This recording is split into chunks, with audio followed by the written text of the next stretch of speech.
Il est un peu en train de vous de forme ou d'envoyer un billet pour l'N. Is there la forme que nous allons projet à tout un oui.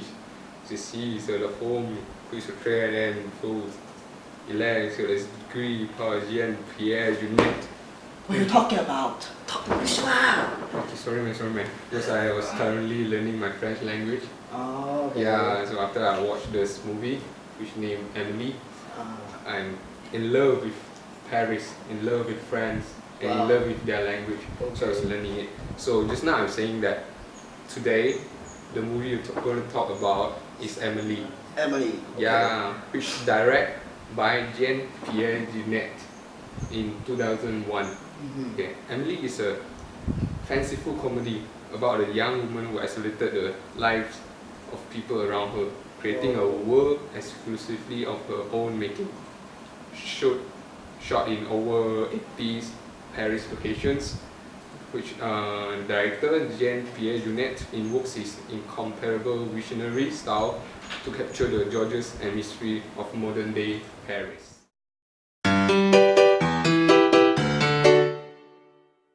In this movie, Emily is looking for love and perhaps for the meaning of life in general. We see her grow up in an original if slightly dysfunctional family. Now a waitress in central Paris, she interacts curiously with her neighbors and customers, as well as a mysterious image collector and one of his even more mysterious photo subjects.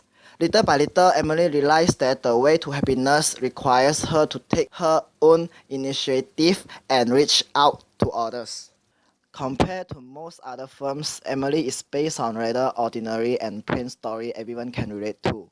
But it is given to us in a very special kind of way, mixed with wonderful little subplots and an almost chaotic amount of details. We get to see and experience the world and especially Paris through the filtering eyes and fantasy of Emily. A Paris that might feel small and limited on the screen but in fact is just as big as it is in the eyes of Emily. In this film, director Jeanette has enhanced the main components of mise-en-scene well in order to create the feeling of romantic, which also includes some comedy aspect which entertain the audience. To establish a dreamlike atmosphere, they use mostly red and green, sometimes adding a little blue spot in the picture to set the contrast.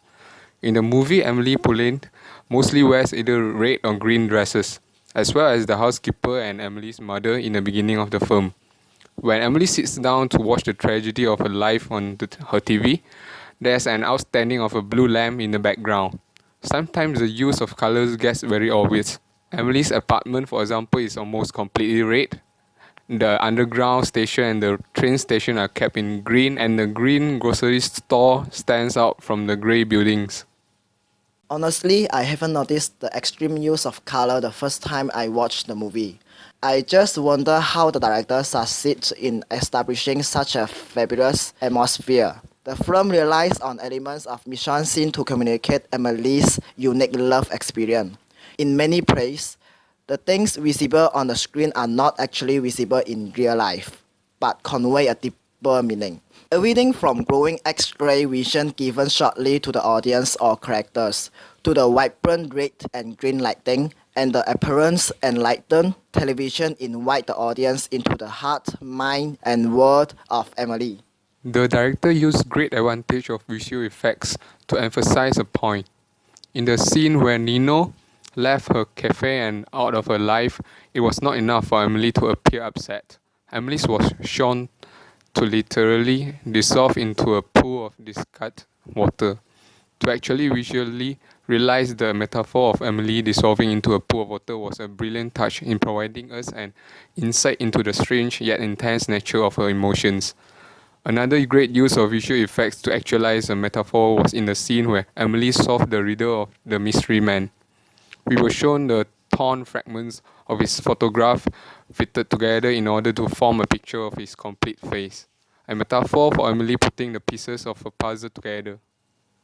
Besides using visual effects to illustrate a metaphor, the director also employed the people, places, and props around her to embody a recurring theme of reflection. In the cafe where she worked, we saw how Emily was able to write on the glass in reverse so easily, reflecting her inverse outlook on life. For me, Amélie is really worth to watch. The narration is perfectly arranged, taking its time to tell every detail. Amélie has its own rhythm driving the story forward, not by a superhero trying to achieve his goal, but by a hero that knows she has time to arrange everything by strategic means. Maybe that is also the one reason why I like this film so much. The story is told with time and not against time. There's no last minute rescue, no time pressure, no need to act. It just takes its time as life does. In my opinion, the director created a masterpiece.